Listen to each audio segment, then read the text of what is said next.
What's up, everybody? What's good, peeps? Star Wars. It's Monday morning Star Wars again because Sunday didn't work. So We're back. we're back. I hope everybody had a good week. We Yes, love to sir. see you. We hope you love to see our little ugly mugs. And let's get into some Star Wars talk. We're gonna do Bad Batch first, and then go. Yes, sir. So these have been some pretty interesting episodes. I don't think it's gonna take us that long, but we'll see. First of all, I want to ask you, grade of 1 to 10, what would you give the Bad Batch episode?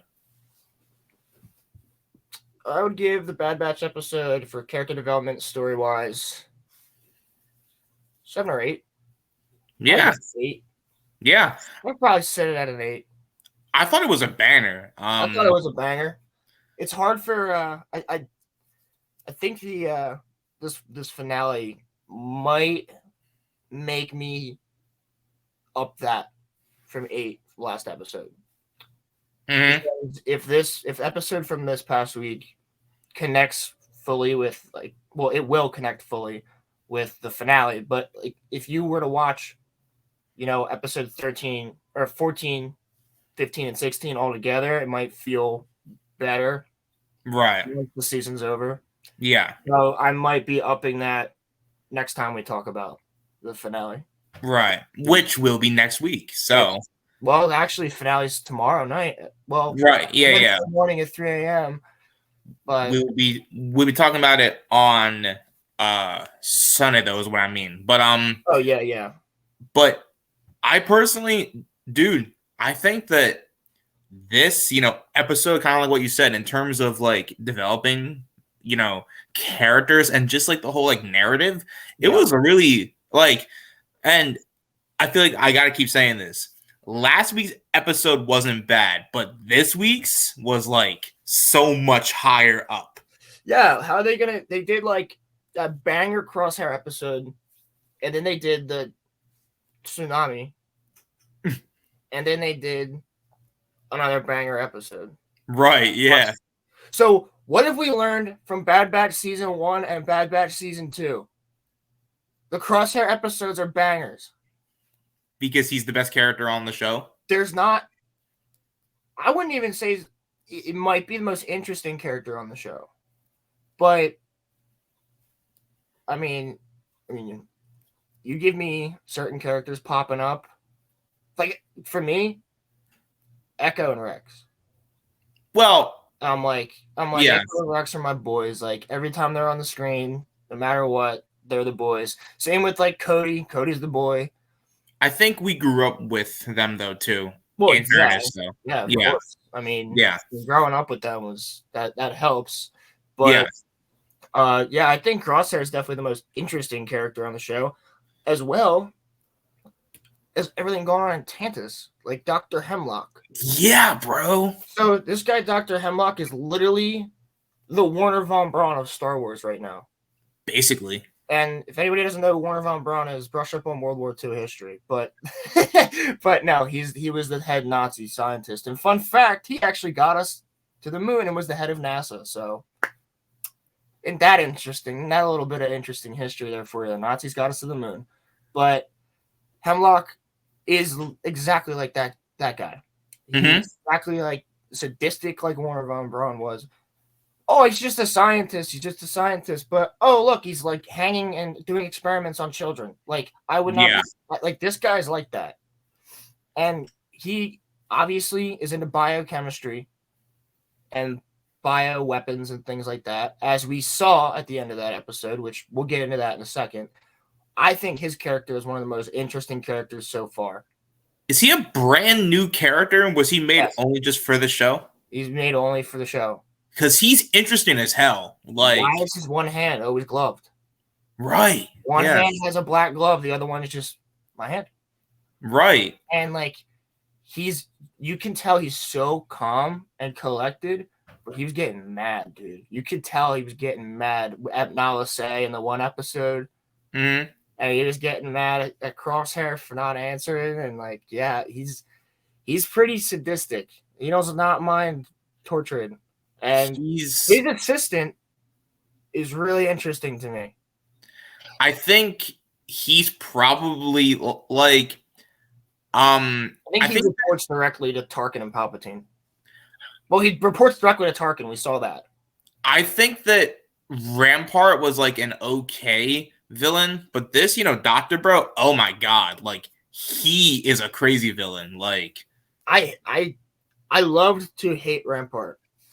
And yeah, I know Moff Rissman, not Star Wars Moff, but Moff Rissman from the channels we watch. I know he was like, I miss my boy Rampart. Yeah, Matt, the weirdest takes, but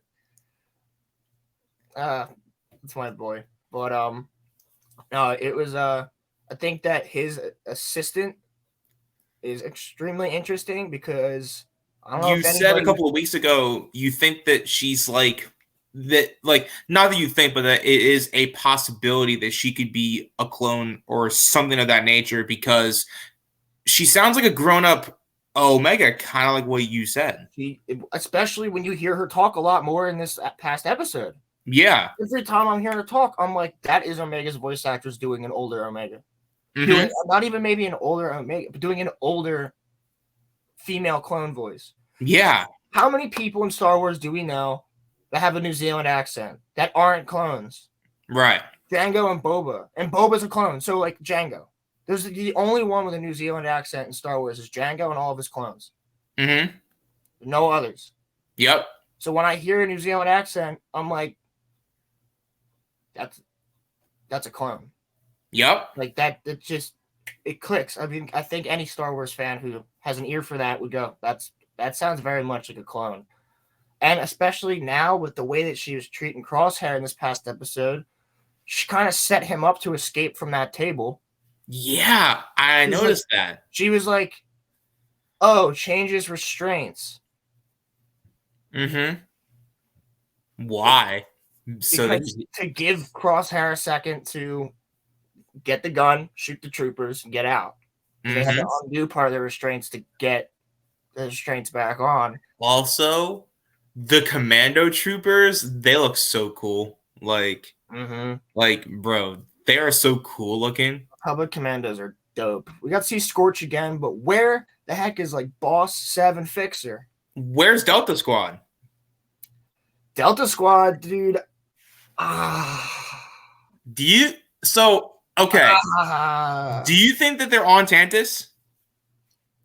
I would not be surprised if one to three of the members defected.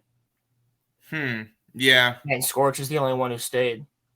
Yeah. I wouldn't be surprised if Boss Fixer or Sev was like, I'm not doing this shit. Right. But at the same time, it's also very likely that all four of them are there. Dude, we've only seen them on screen one time. In season 3, though, Public Commando video game, of course, but in season 3, though, bro, I need the Delta Squad to go up against like the Bad Batch or something. That'd be so fun. We might see the Delta Squad in this two episodes coming up. We don't know.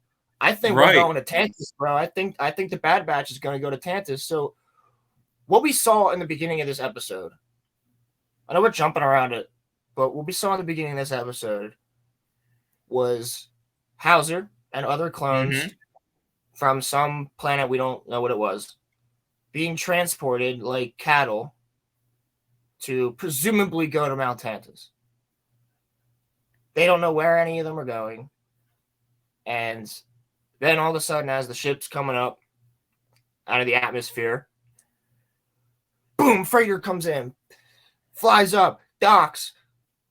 It's our boys. It's Cody, or not Cody, it's Gregor and Echo. Rex isn't there. Presumably Rex is somewhere else looking for maybe Cody or with Cody. And then we get Echo, Gregor, again, love Gregor. Eddie's wearing commando armor again. And then we have those two other badass dudes. They just looked sick. There's two other clones. I forget what their names were. Fireball was one of them. One of their names is Fireball. And the other one is like it's not even like a name like that. It's like Nemia or something like that. It's something weird. But those two look badass. Mm-hmm. So they storm the bridge, right? And the other two go to get Hauser, or the other one goes to get Hauser. Fireball goes to free Hauser and the other two clones that he's with. They explain they don't know where the hell they're going, but every clone that leaves never comes back. And that when he was first transferred to this place to get on this ship, his whole squad was there. Now there's only him and the two other guys, meaning they either died or they were taken. And then we get to the bridge, right? While they're escaping, Echo wants to go and get some information from the bridge, right? Hack it. Mm-hmm. They go in there, fuck up the commando and the other clones, and then you got that Imperial dude. And of course, he does the new Star Wars cyanide, and it just shocks your mouth and kills you, like fries your brain, right?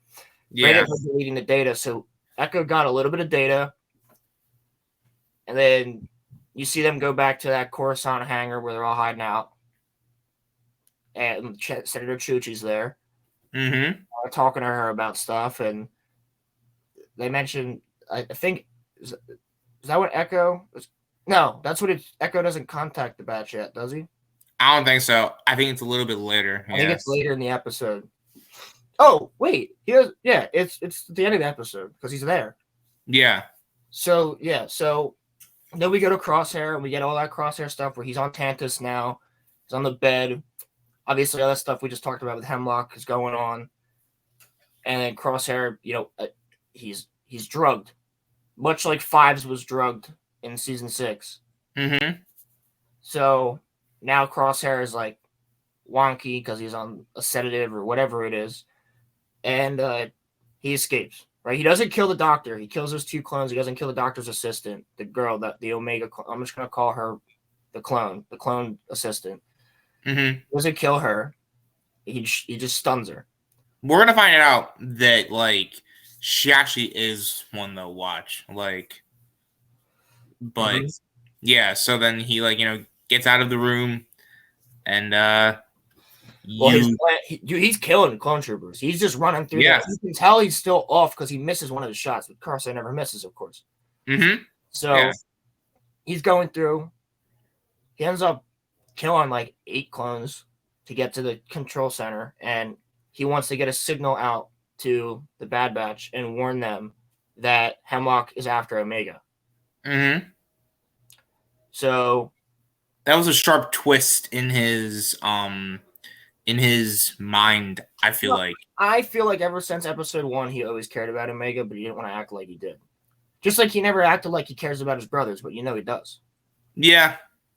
It's just nice to see it, though, in force now. Because, he was acting so, cold, but now he's being more, I think he's really woken up, especially after losing Mayday. Yeah. I think that broke him, actually. Died. I love that episode. It's so good. That's still a 9, bro. Yeah. Oh, yeah. Oh, yeah. That's, the best episode of Bad Batch, in my opinion. But, yeah, so then some unknown toxin gas starts leaking into the room, and as Crosshair tries to leave after he sends the signal, but he says the only signal he gets out before they are able to shut down the array is Plane 38 or 88. Yeah, that's all he says. That's all he says to them. Mm-hmm. And then we go back to the Pabu, that planet. I think Pabu is a city. I don't really think it's a planet. I think it's more so the name of the city on whatever planet this is. Yeah. Go back. It brings us back to Pabu after Crosshair gets knocked out by the toxin, and then Hemlock comes in and he's like, what a psycho. So bland. He's like, yeah, he literally goes, it's my own special toxin. I'm immune to it. And I'm like, you're not, bitch. And yeah, I think he wants to do experiments on Crosshair, and I really hope this doesn't happen. But I think Crosshair might end up like the old EU Dark Trooper if he doesn't get out first, because the EU Dark Troopers. First of all, why does he want so many clones? Because we see when Crosshair's leaving, there's so many clones in cells. Mm-hmm. Open and shit, which he doesn't escape, of course. We just said that. But because how you gonna escape from Mount Tantus as one dude that easy? You're not. And then again, I want to reiterate this: that Mount Tantus is basically Palpatine's Area 51, Mm-hmm. but worse. Like a lot worse. It's like Area 51, but it's also if you put Area 51 where Alcatraz is, it's it's like kind of like that. Yeah, but at the same time, they're doing mad science experiments on everything and everyone and every whatever, and it's like Palpatine's own little private science, whatever. Mm-hmm. Evil as fuck is my point. Mm-hmm. A lot of clandestine stuff happens there. Actually, I think they used that word to describe it in the episode. But so yeah, Crosshair's knocked out. We don't know what's gonna happen. I think there's a possibility he'll end up like an EU Dark Trooper, which would be really sad because EU Dark Troopers Phase 1. So the ones that we saw in Mando, technically speaking, are Phase 3s, I think. I think they're Phase 3 because they chose to turn them into like droids instead of having the people inside of the suit. Yeah, because before they became fully droids, I don't think this is canon anymore because those were actual straight up droids. Mm-hmm. But the one iteration of Dark Troopers in the EU books is literally removing a clone trooper's consciousness and or brain and putting it into a body like that, almost like Grievous. And I think there's a possibility that he wants to do that to Crosshair. Bruh. It'd be really fucked. Nah, bruh. It'd be really messed up. That might actually make me cry. By the time the Bad Batch gets there, imagine if by the time, because he's already knocked out, what if by the time the Bad Batch gets there, it's already halfway through the process of converting him into something? My whole thing is, though, why would the Batch go to Tantus where, like, they know that they're waiting for Omega, though? They don't bring Omega. They leave her on Pablo. They leave her with Finn. Or maybe they knew the Crosshair was going to contact them, and then they knew that the Batch would go, and that they would leave Omega, and then while they're at Tantus, someone else is gonna go and get Omega. The Empire's gonna, yeah. That's what I'm thinking. So, because they get okay, so it goes back to Pabu, and then Echo shows up. Mm-hmm. It's a great little reunion to like see him say hi to everybody and see how excited Omega is to see him. Mm-hmm. And, her flying lessons, that was cool. Seeing her do the flying lessons with Tech. That was cool. Yeah. Seeing like Wrecker and Hunter just like being part of there, and almost like they really enjoy having a life at this place. And I would too. It's a beautiful place, minus when a tsunami happens. But it is pretty damn cool. And I like seeing them like actually have a little bit of a life there. I like seeing the Batch happy because it seems like they never are. So it's like, well, Wrecker is a lot of the time. Yeah.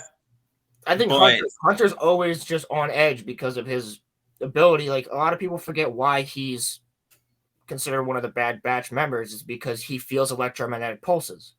That's how he knew the tsunami was coming before it happened.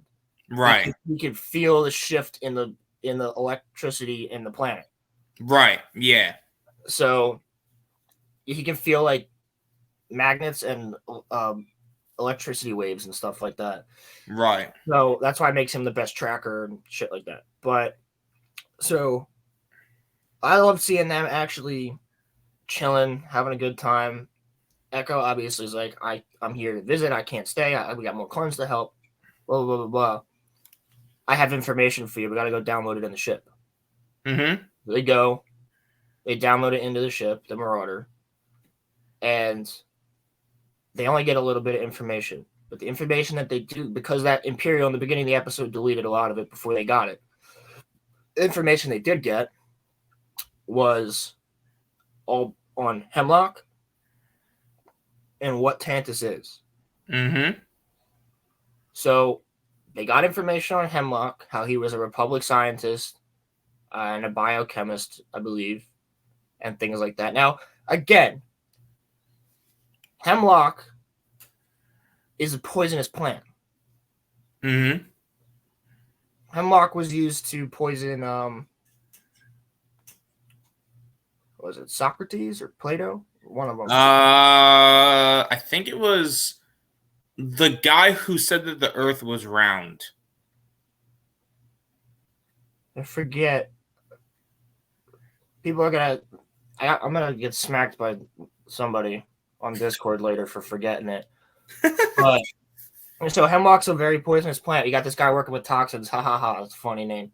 But he got kicked out of Republic Science and disappeared for his insane experiments and shit. Mm-hmm. Everybody thought he was in prison. Mm-hmm. Well, the Empire really likes people like that. He probably never went to prison. He probably went to Tantus.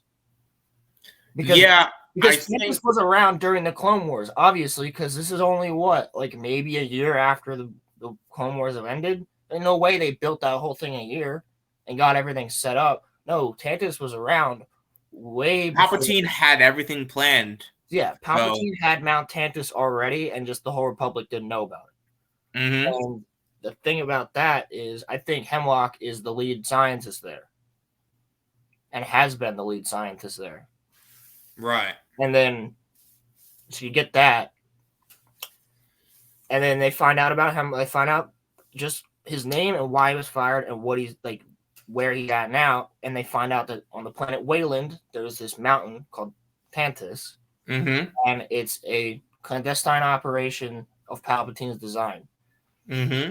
And they get that Crosshair said Planet 88, and they said it could be a trap. And then they're like, I don't know. Who knows? And then they're like, Planet 88. And they all look at each other and the episode ends. So they know someone's after Omega. But they also know where Crosshair's at. And they believe it's a distress call. Mm-hmm. I need your help. And a warning at the same time. Mm-hmm. So, boom, end of episode. You think they're going to argue about whether they go or not? Yeah. I think that Wrecker and Echo will be like, we gotta fucking go. Yeah. I think that Tech will agree. And I think that Hunter will be the one who's a little bit like, I don't know if we should.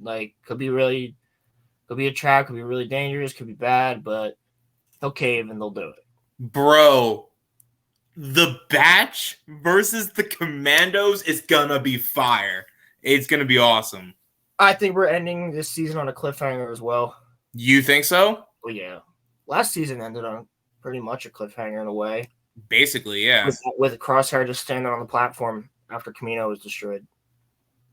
But Bad Batch leaving, and that was that. Dude, if we get the Delta Squad in some way, shape, or form, I am going to literally, I'll be so happy because I'm gonna freak out. Yeah. And what if they address them by name? What if Hemlock says Delta Squad? Yeah. Eliminate them. Bro, I would go fucking nuts. That would be so cool. That'd be really damn cool. Here's the other thing though, right? Mm-hmm. They don't necessarily have to go there alone as just the Batch. They have Rex too. And every other clone is now part of in my opinion, they're all the Bad Batch of clone troopers now. Mm-hmm. So much like The Mandalorian, it no longer refers to one person. The name of the show no longer refers to a single group. Right. It's kind of like what you said, I think in episode 2, you said that it's not so much a team, it's more of a movement now. Yes. So, yeah. Yes. Yeah. With them at the head, with Rex and everybody else, but it's more of a movement now. Because if you're an Imperial, you're like, well, that clone's a part of the Bad Batch of clone troopers. You're a bad. not just specifically referring to Clone Force 99. Right.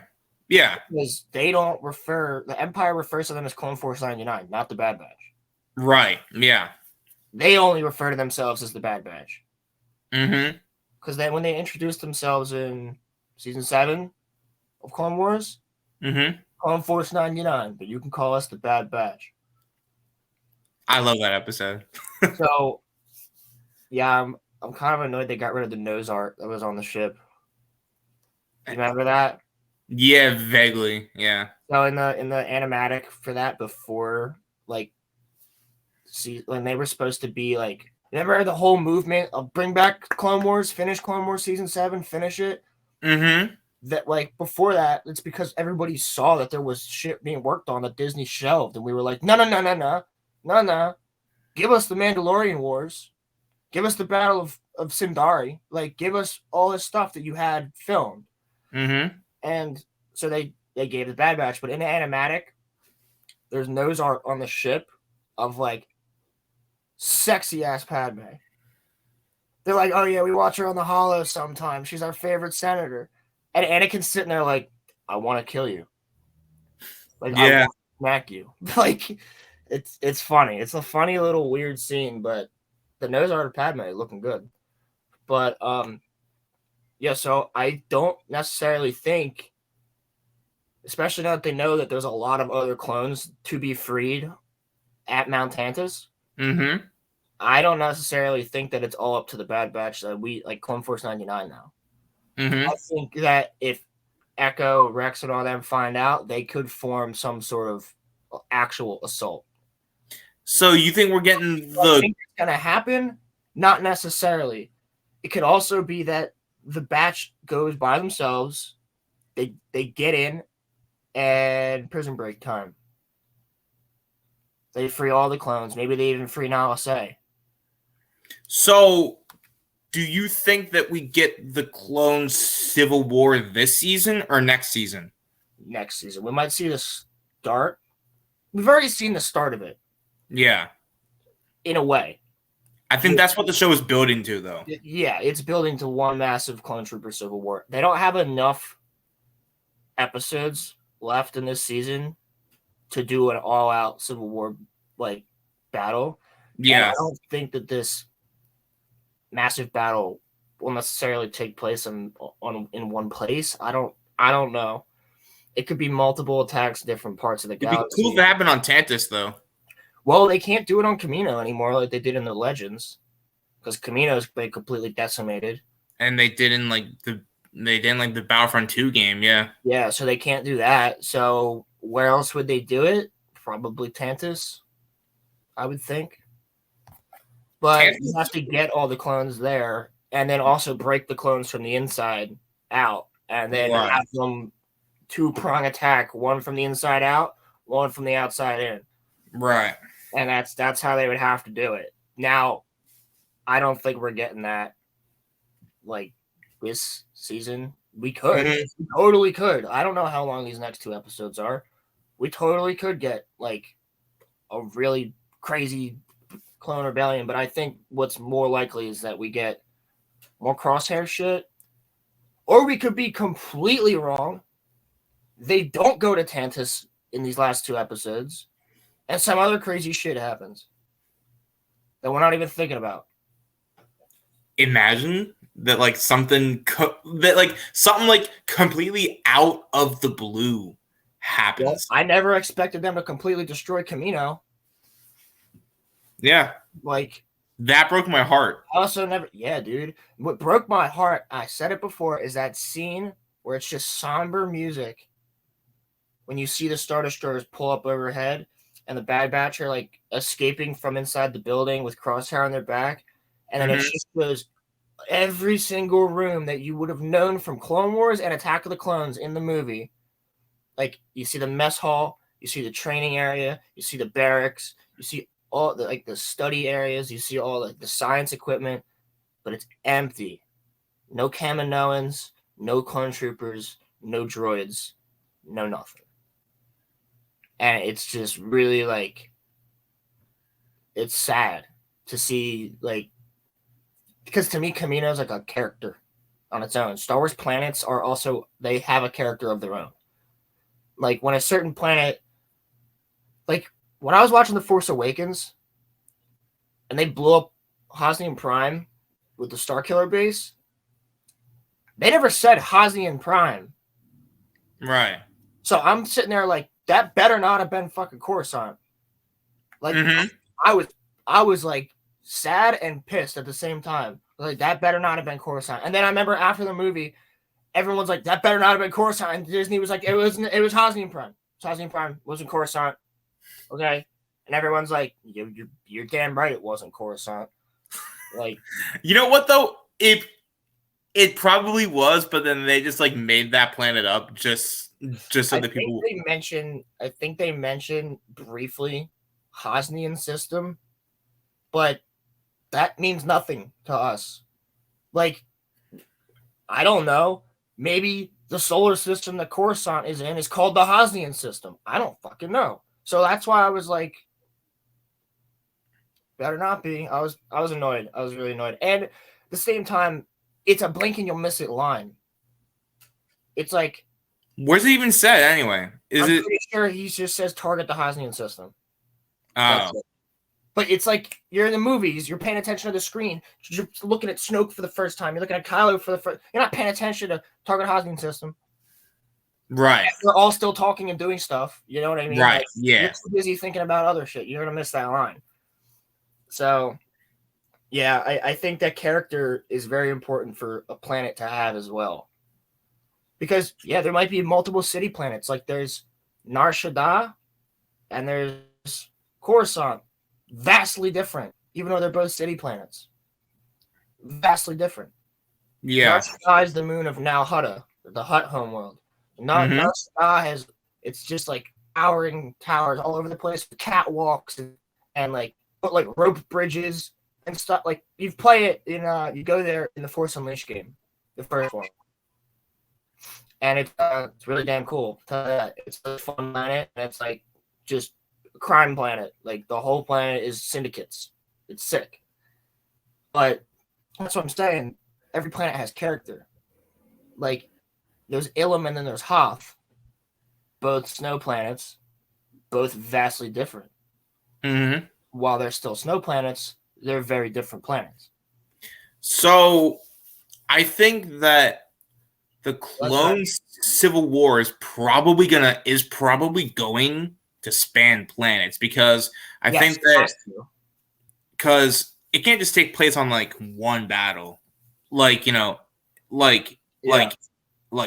it's going to be battles, and I think that it could be like one massive like 3, 2, 1 go, and then they attack all these different locations at the same time with different forces on different planets. I could see that.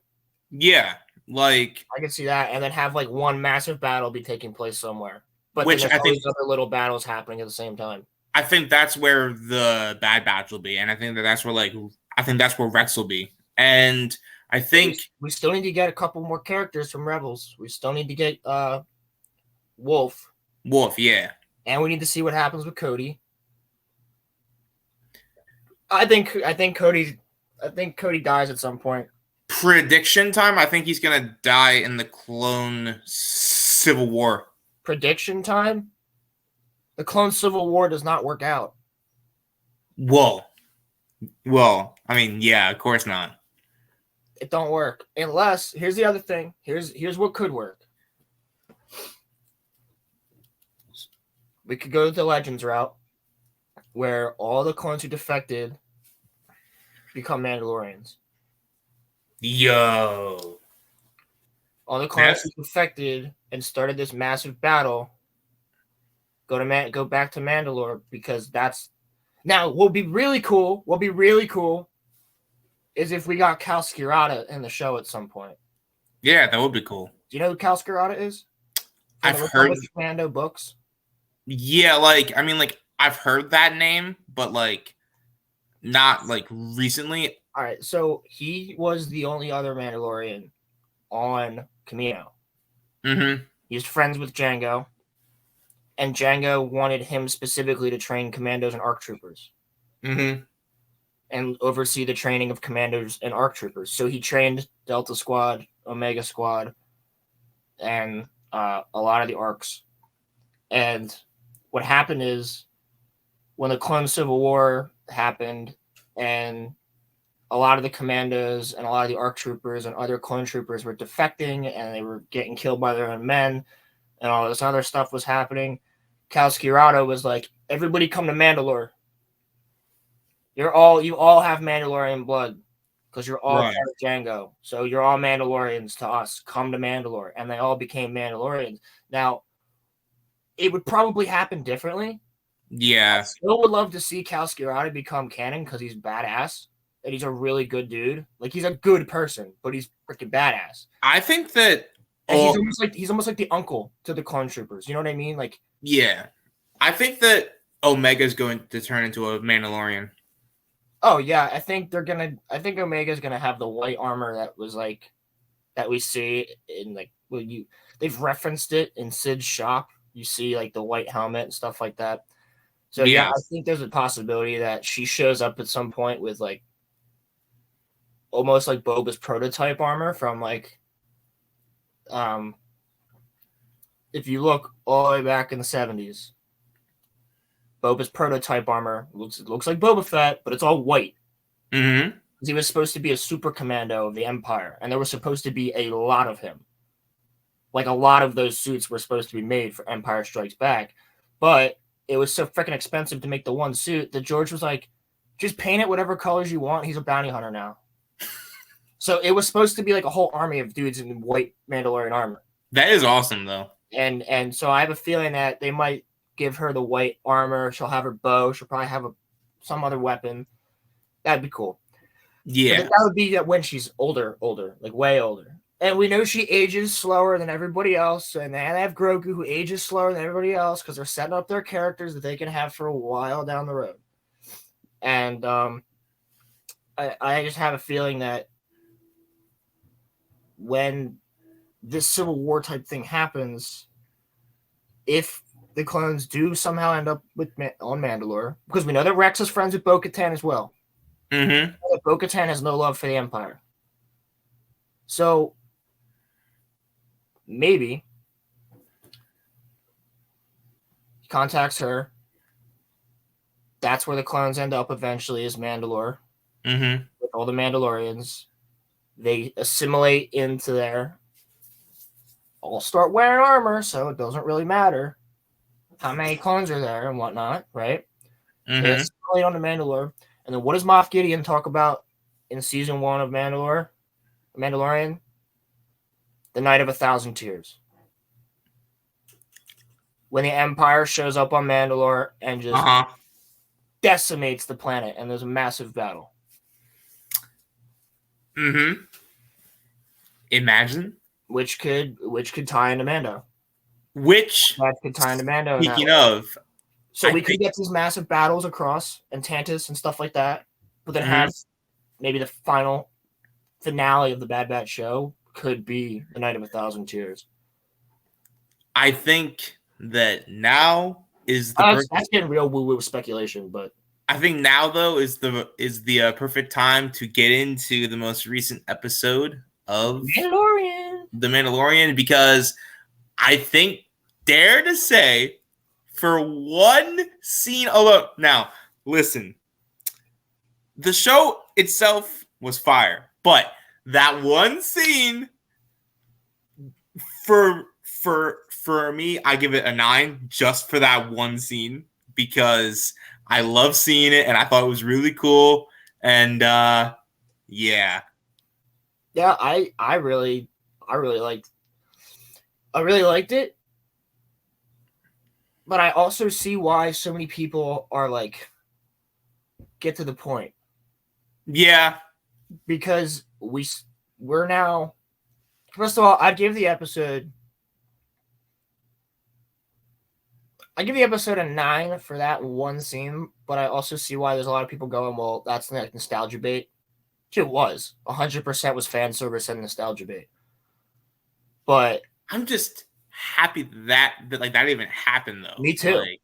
And I didn't think we were going to get it in that episode, that's for sure. So, we start the episode with Grogu's little training, and I think still because they're using puppets so much for him with a little bit of CGI, I thought it looked goofy the way he jumped over the kid and jumped right back. I'd rather them use the puppet though, if I'm actually being honest.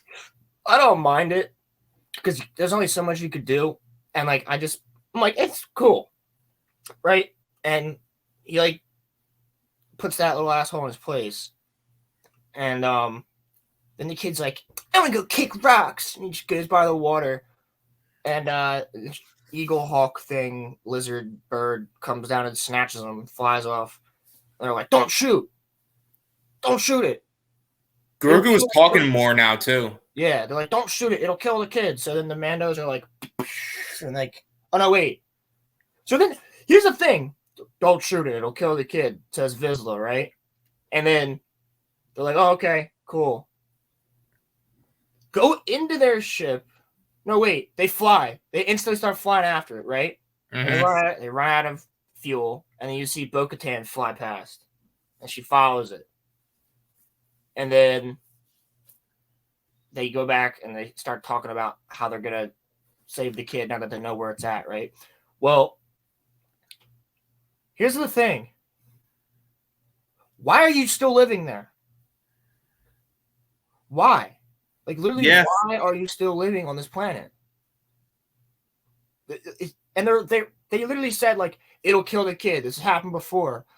How many times has this bird shown up and just taken one of you?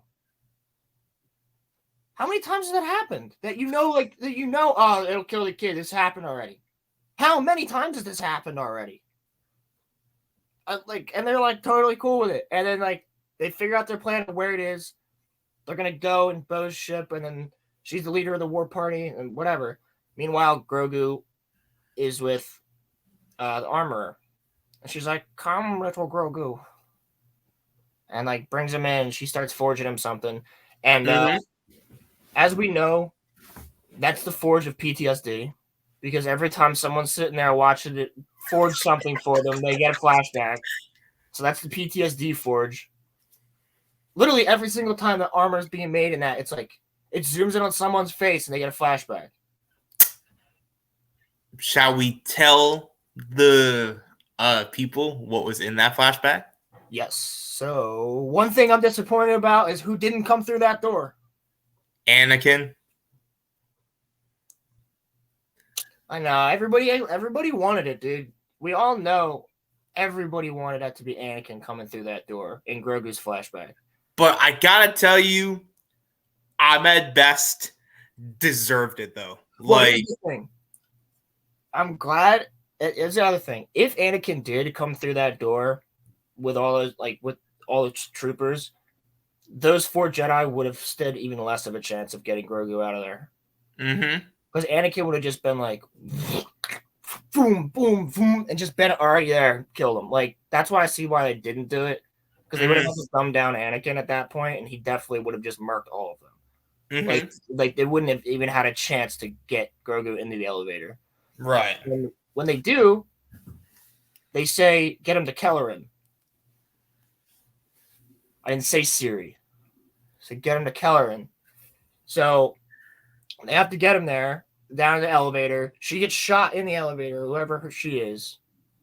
And bing, bing, bing, bing, bing, goes down. Doors open. And who is it? But Ahmed Best playing Kelleran Beck. And if anybody remembers, over COVID, there was this little kids game show on Disney Plus for Star Wars called Jedi Padawan Adventures or something.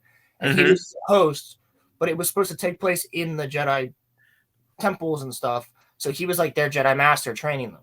Mm-hmm. So they made his character like canon now. And so we see him like, come little one.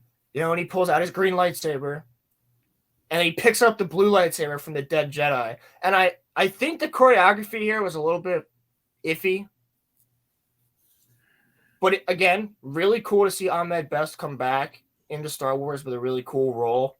For those of you who do not know, Ahmed Best played Jar Jar Binks and he got a lot of death threats for playing him.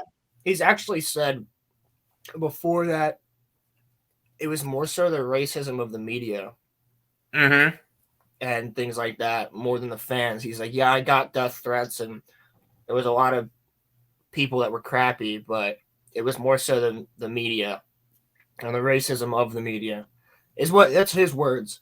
I'm happy for him though. I am too, because he went from the lowest low to being like one of the most positive people like in Hollywood. You can even consider him like really in Hollywood. He's just an actor at this point, but he's a really damn cool person. So we get him back, and I just loved it. Like when I was watching it with my friends that night, we were all like, "Yo, it's our boy!" Like we were just happy to see him and happy that he got back. Yeah, Misa back. We were just happy that he got a really cool role, and he messed those clone troopers up. I know. Yeah, he's pretty solid with 2 lightsabers. That was pretty sick, and now he has 2 lightsabers. So then he goes to, we get that really cool chase scene when he gets on the speeder bike. LAATs are shooting at him, and they're literally just firing at buildings. They don't even care, bro. They're like blowing up civilian buildings, like as they're flying through Coruscant. They don't care. They want this Jedi dead, and they want Grogu. So after a chase, he makes it to this platform where we see a Nubian, which is Padme's ship from episode 1 and episode 2. It's a Nubian class star yacht, because she has a new one by this point in Revenge of the Sith. Right. So we see a Nubian class star yacht and Naboo security personnel. And then they're like, is there any more? And he goes, I'm the only one. And they're like, all right, get on the ship and go. And then the LAATs land, shock troopers come out, and they just start fighting the Naboo guard. He hops in the ship. We see V-Wings come after him. He just barely gets off into hyperspace, and that's the end of that.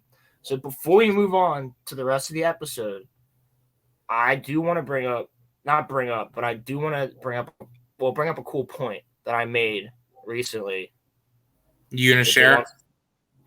Yeah, but I wrote it down. So as long as this loads, like I wrote it down in someone's Discord. Oh, okay. So I'm just gonna read my comment.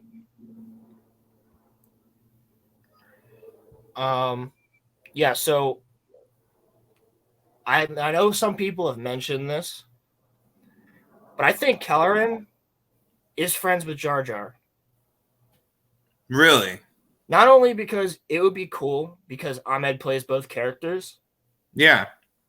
But he also said to Grogu that we need to get to my friends. And then when he shows up to the platform, we see the Naboo security guards. And then they ask if there's any more coming, meaning that whoever owns that ship was trying to get Jedi to safety and knew Kelleran. And that's a Nubian-class star yacht. We've already been over that. And we know that Padme had that ship in the Phantom Menace and Attack of the Clones. As a new yacht. Being that Jar Jar became the representative of Naboo, basically took over a lot of Padme's duties while she was pregnant. Maybe when she got her new ship, she gifted her old one to Jar Jar.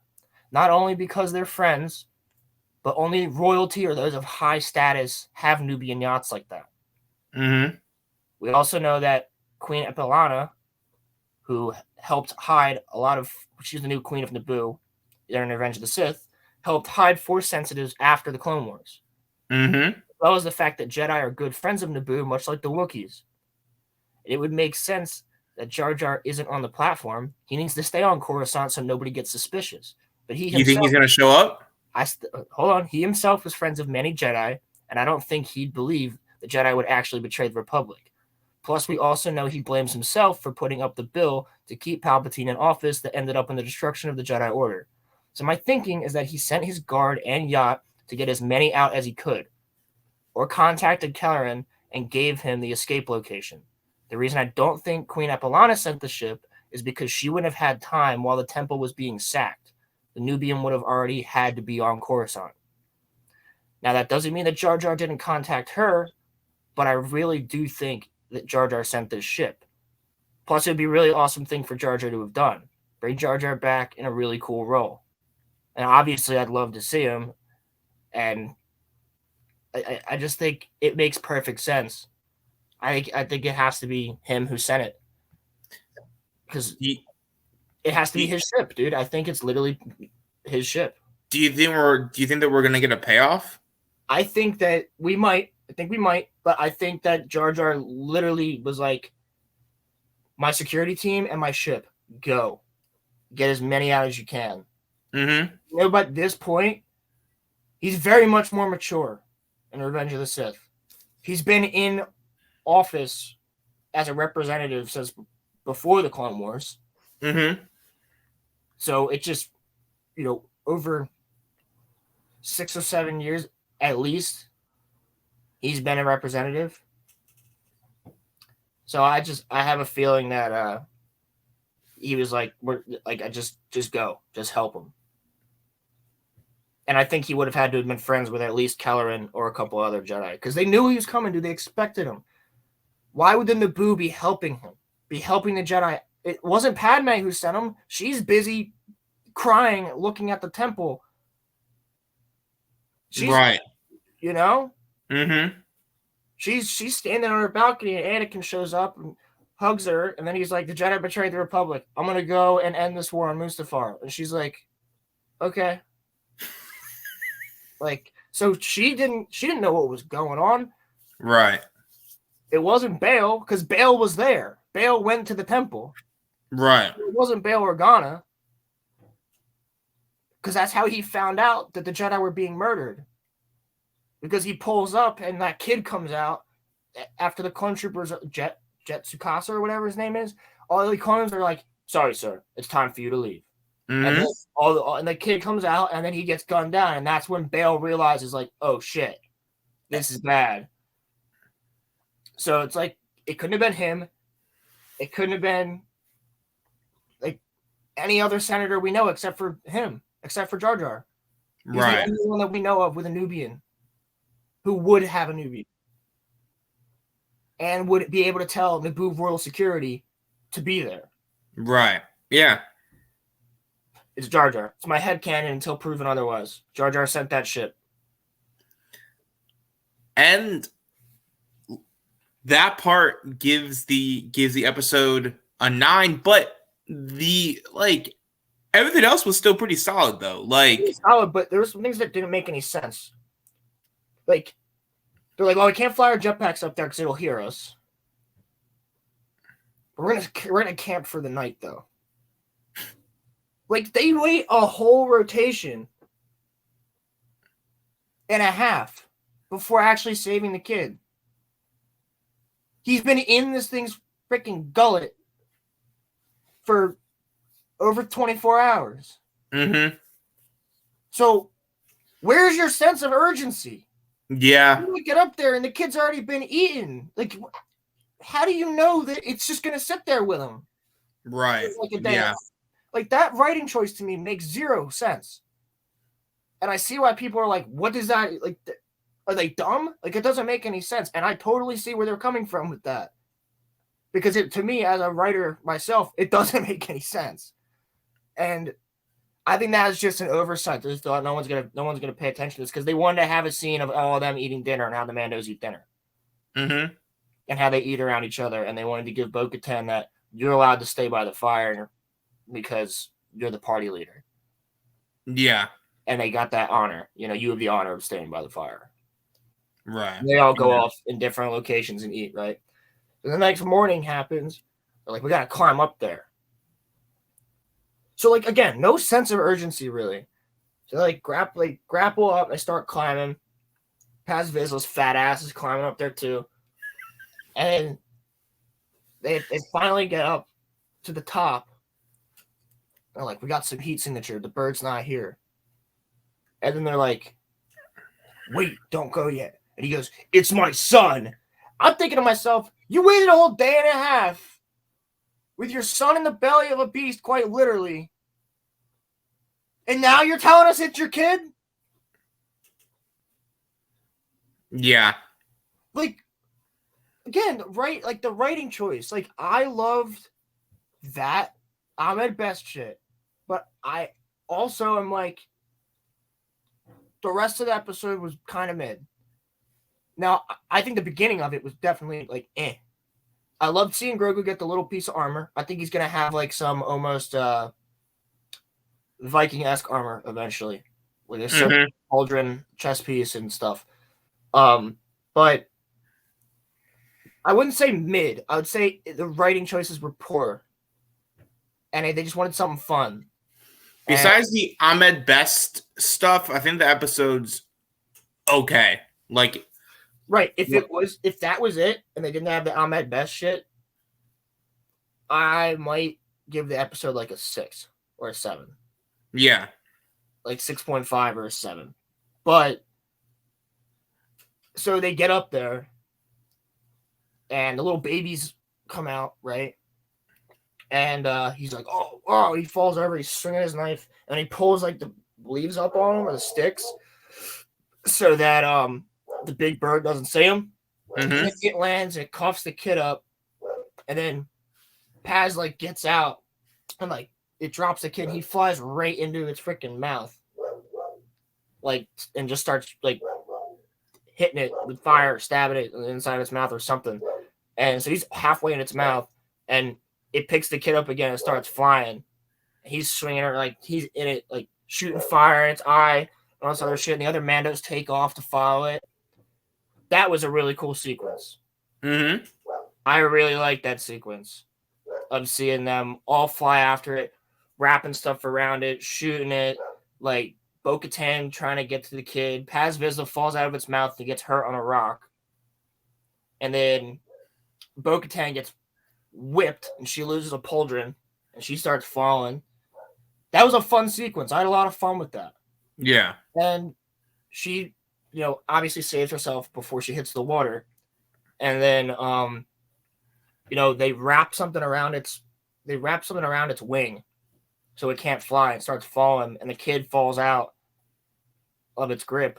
And Mando catches him. And then you hear the the Mando thing.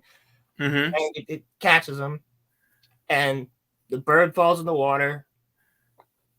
And of course, the crocodile thing comes out and eats it, just like from Jurassic World. And I think the funniest part about that is I had someone, I forget who it was who said they did this, but they used Google screen share or screen grab or something. Right. To ask Google, like, what is this from? And it was the shot of the croc's open mouth with the bird, like, in its mouth. And Google itself thinks it's from Jurassic World. Really? Google thinks that picture's from Jurassic World. Really? Yes. Wow. That's how much it looked exactly like it was ripped off from Jurassic World.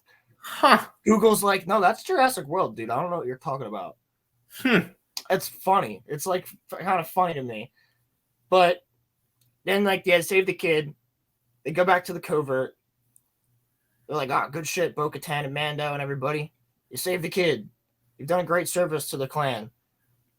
And Bo-Katan's like, well, I brought you 3 new foundlings. And if this isn't the most Disney shit in the world, they had to bring the baby birds. They had to do it. Disney had to be like, well, gotta bring the baby birds because we can't have people going, oh, well, what about the birds now? They don't have a mom. Blah, blah, blah. It's like, Mando just like, first of all, they wouldn't even fit in that shit. All bro, big ass birds and those Mandos wouldn't have fit in that shit. Mando's just going to adopt them. You are all now my kids. Well, I think they're gonna try and obviously they're gonna raise them so that Mandos can ride them like Mandalorians used to ride the Mythosaur back in the ancient times. And Mandalorians they like riding stuff. They're like rodeo people. They love riding stuff. You find an animal you're not supposed to ride, and they'll ride it. Yep. And so I think that's what they're planning on doing. But here's the thing: they're gonna need a bigger freaking ship if they're ever gonna transport those creatures somewhere when those creatures are fully adult. There's a lot of holes in this episode. Yes. Yes. And then we get, again, I don't think it's bad. I just think the writing was mid on the Mando stuff in this episode. And then we get that scene where Bo-Katan needs a new pauldron, right? So she asks if she can have the mythosaur as her symbol. So she has the night owl on one arm, the mythosaur on the other arm now. Right. And Bo-Katan's like, what would you say if I saw one? The armor's like, saw what? She's like, a mythosaur. She's like, well, I'd say you're very lucky. She was like, no, but like I really saw one. She's like, that's cool. The way has many visions. And she's like, no, but like legit, I saw one. And then she's like, oh, this is the way. And the episode's over. Yeah. So Yeah, right. I think the reason a lot of people are annoyed, I'm not saying I am, but I also completely understand where people are coming from with this, which is we don't even know who the main villain is yet. We're halfway through the season. We don't have a villain. We don't really even have a strict plot of what's going to happen. It's kind of just been like them just there's not really any story moving. They've basically been dicking around the whole season. They've kind of just been dicking around. I mean, we thought it would be all about, well, Mando's got to get to Mandalore, and then once he's there, he's got to bathe in the waters. Well, that took 2 episodes. So that's not the main quest of the season. I thought we were going to get the pirates in this episode. So did I. Now, I would be happy. You could have Carl Weathers direct every single episode of this show from this point on, because every episode Carl Weathers has directed has been a banger.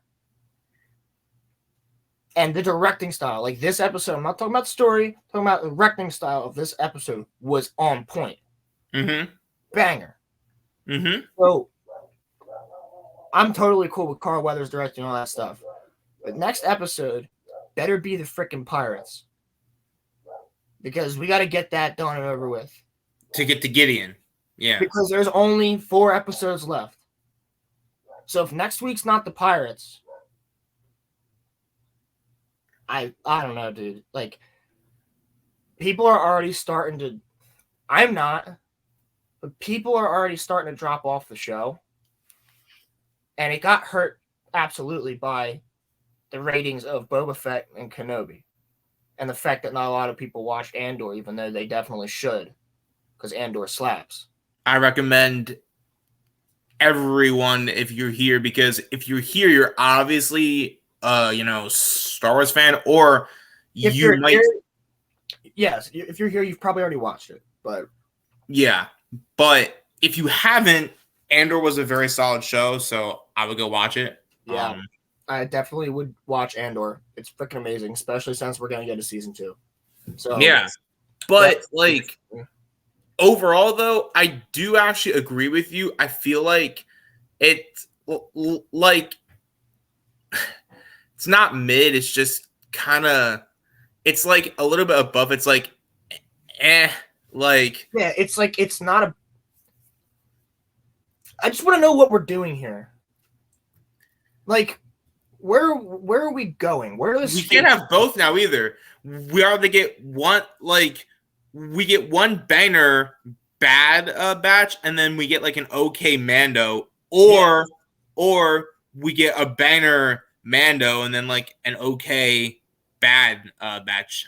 So I'm like, yeah, but I just, like I said, like, where are we going? What are the stakes? What am I worried about right now? Like, why am I watching? Like,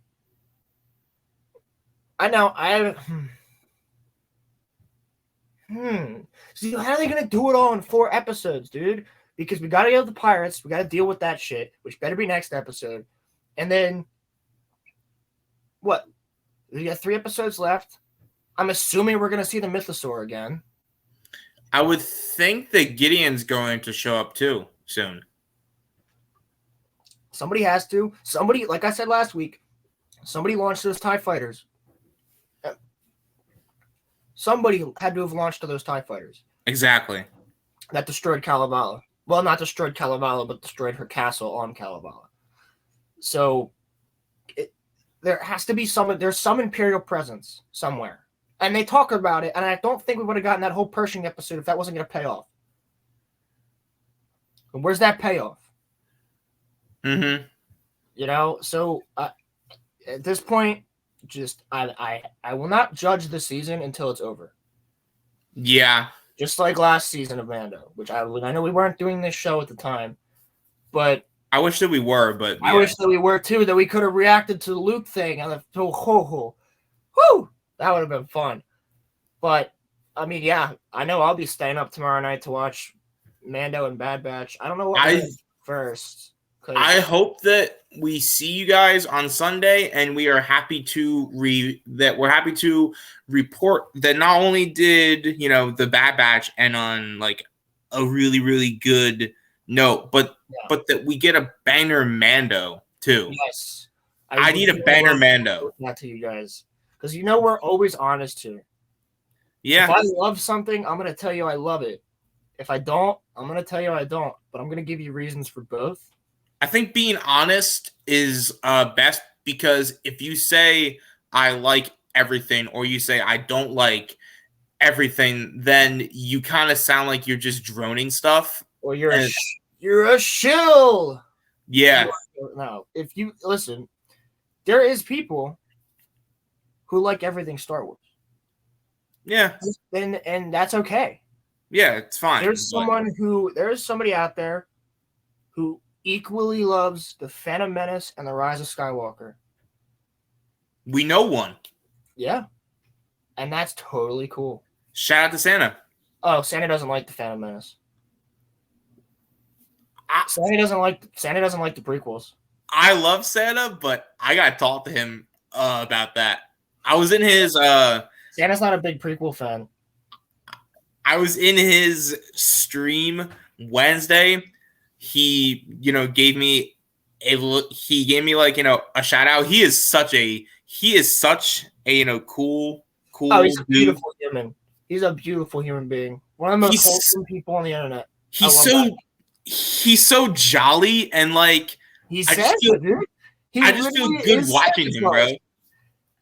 Everybody go even if you're not gonna watch it, just go sub to Santa. Give him the subs. He deserves it. He's freaking beautiful. He's helped me out before. So he's just a beautiful human being. I love that guy. If I ever get the chance to like talk to him though, first of all, I would say, and Santa, if you happen to see this, listen, I love you, not like that, but like, listen, I love you, but dude, you gotta like, has he ever given a reason why he doesn't like the prequels? Because they're very valid. Oh, okay. There's many very valid reasons as to why he's not that he has an appreciation for them. That's right. For sure. Yeah. Like when I say Revenge of the Sith is my favorite movie, he'll go like, no way. You also said that he has a justified reason for liking the sequels too, right? Yeah, he does. He has many good arguments as to why he likes the sequels. And I'm okay with that because I respect it. I know. Here's the thing. Everybody thinks I hate them. I don't hate them. I do. I don't hate them. Yeah. I will watch anything Star Wars except for Resistance. That like 2-season like weird animation. What even was that show anyway? Bad.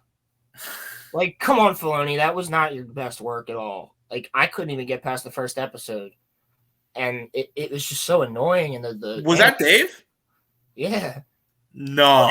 It's surprising, right? That was Dave? Surprising, right? Dave also worked on the sequels. He consulted a lot, and he helped. Did he? And he helped with the writing team. Yeah. Wow. Yeah. So I mean, Dave Filoni shines when he has full control over the animation and the story of said animation. But I think he's okay. Yo, it's pouring outside. Well, not for me yet. It means it's about to be. I think that Dave,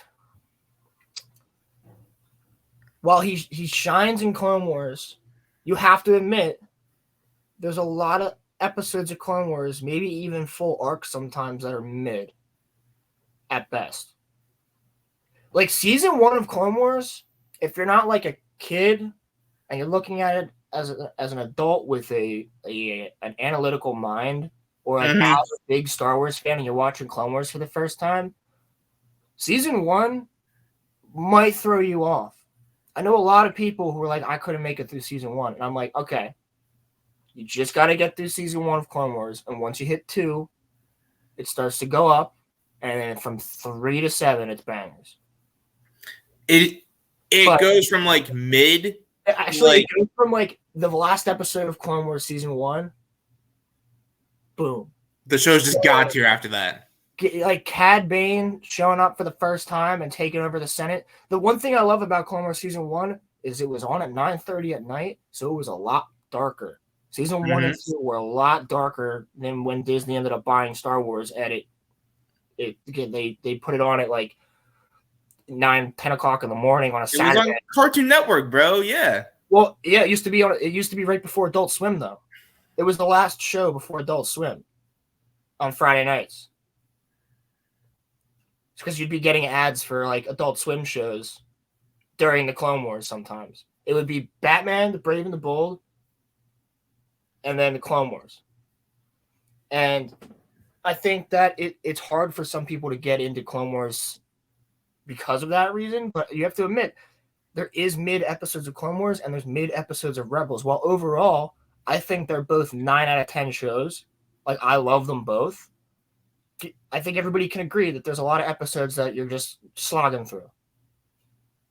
Yeah. Especially in Clone Wars Season 7 with the Martez sisters. Yeah, that was kind of mid. Like, kinda was.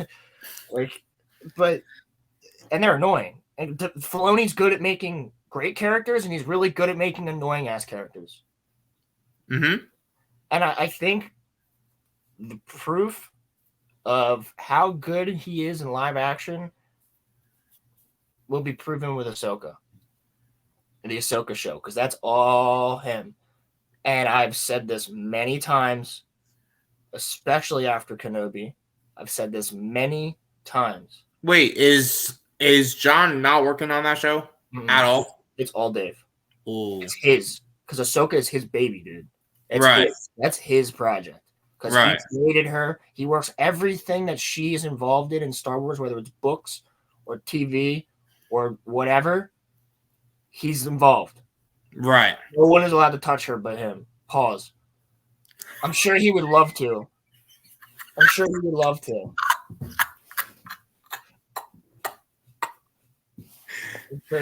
to.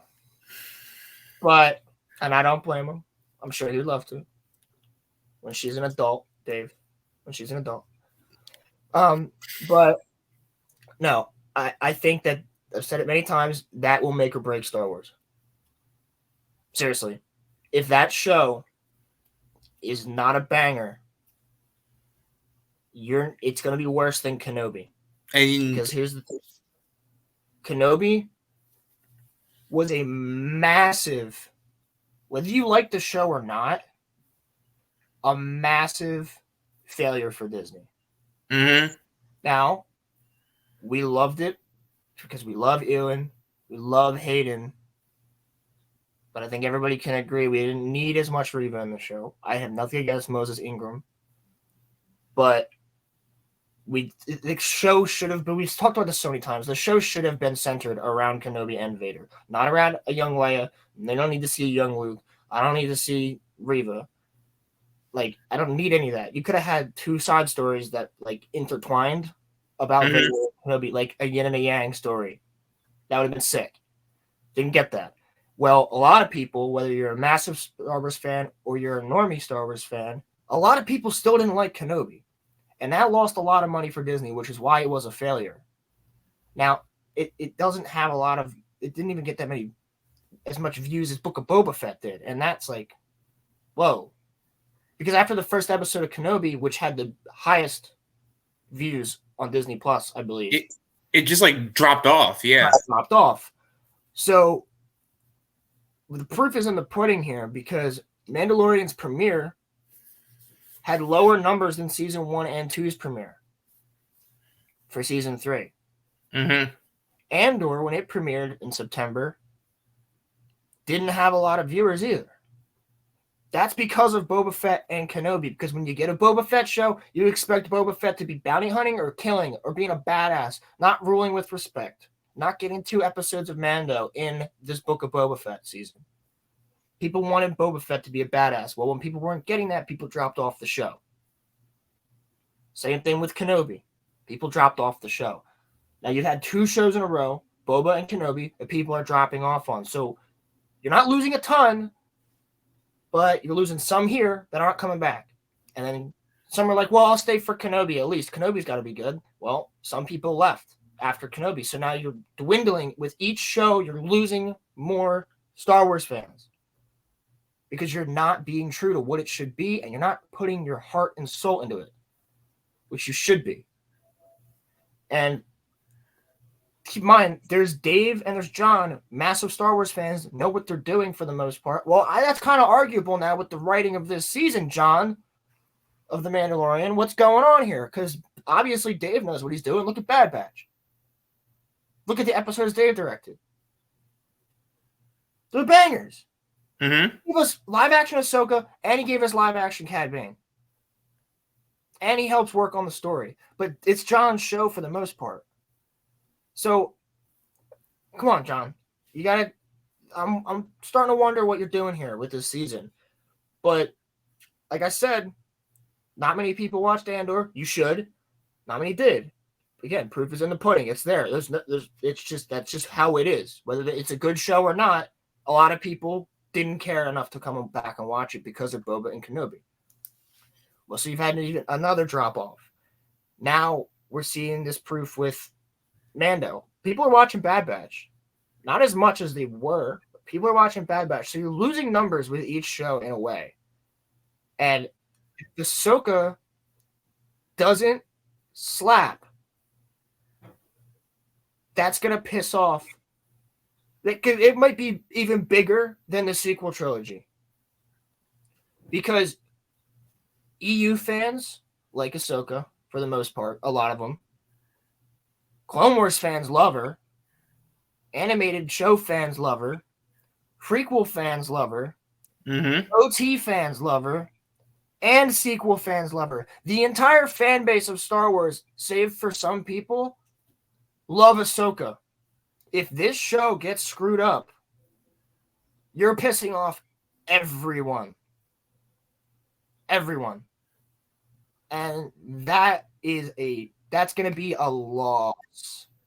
A big, big loss. And I don't even know what state Star Wars would be in at that point. I got nothing to refute that. I hope that I have full faith it's going to be good. I do. I have faith in John and Dave. That's what I'm saying. That's what I'm saying. I'm not going to rate this season of Mando until it's over because I have faith in John and Dave. And I'm giving them the benefit of the doubt right now that these first 4 episodes of Mando are building up to the last 4 being bangers. Okay? I'm giving them that benefit right now. We'll see in 4 weeks when the season's over. I hope that what we get is, good from here on out. I got faith that Bad Batch will be good. And I think the Bad Batch is going to be pretty solid. I really do think that I do think that Mando is actually going to pick up too. Cuz I think it will. Yeah. I think what really carried last season was all the cameos. Yeah. Because if there weren't as many cameos, some people might also say that last season was a little bit meh. Yeah. But I mean, I got nothing more to say in terms of the, episode, except I'd probably for me it's a 7. Yeah, I think it's I probably have to bring it back to a 7 or 8, and I don't know. I minus that whole thing with Ahmed Best was a 9 for me. Mm-hmm. Episode on its own, with that removed, would have absolutely been no higher than a 7. Yeah. But when I'm doing this, I'm also taking into account the cinematography, the directing style, the dialogue. Now, I get the way that they're having all the Mandos talk is very like monotone and short.